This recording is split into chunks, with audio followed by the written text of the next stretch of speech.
On December 7, 1941, the Empire of Japan launched an attack on the U.S. naval base at Pearl Harbor.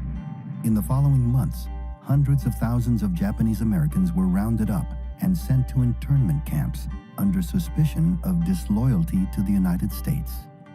But the feelings that paved the road to internment began long before the attack.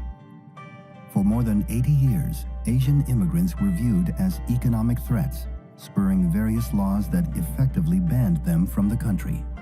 For those who made it to America, the lingering resentment culminated after Pearl Harbor. Motivated by vocal outcries from politicians and military officials, FDR signed Executive Order 9066, empowering the U.S. Army to designate areas from which any or all persons may be excluded. He later formed the War Relocation Authority to establish 10 permanent camps, housing nearly 120,000 Japanese Americans, mostly from the western United States. 2/3 of those interned were native-born American citizens. With only 6 days to dispose of their possessions, residents were forced to sell their belongings and even their homes for small sums of money.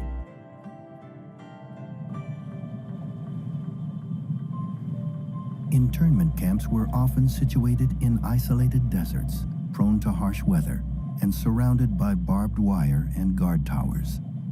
Within the barracks, internees lived in small one-room apartments with little privacy and constant surveillance.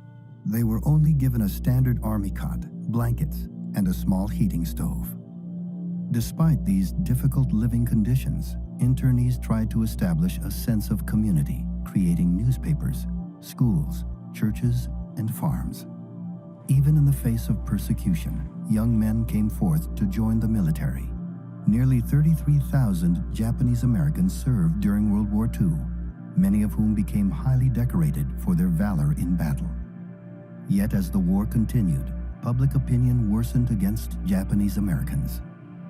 Only 35% of the country thought they should be allowed home once the war was over. This sentiment kept the camps open for over 3 years.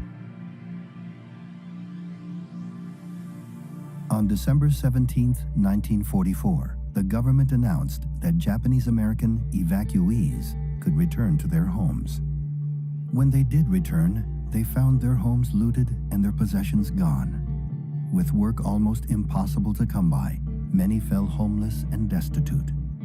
At the time, the federal government offered no assistance for those attempting to rebuild their lives. It would take over 40 years before President Ronald Reagan signed the Civil Liberties Act of 1988, paying reparations to each victim of internment. No payment can make up for those lost years. So what is most important in this bill has less to do with property than with honor. For here we admit a wrong. Here we reaffirm our commitment as a nation to equal justice under the law.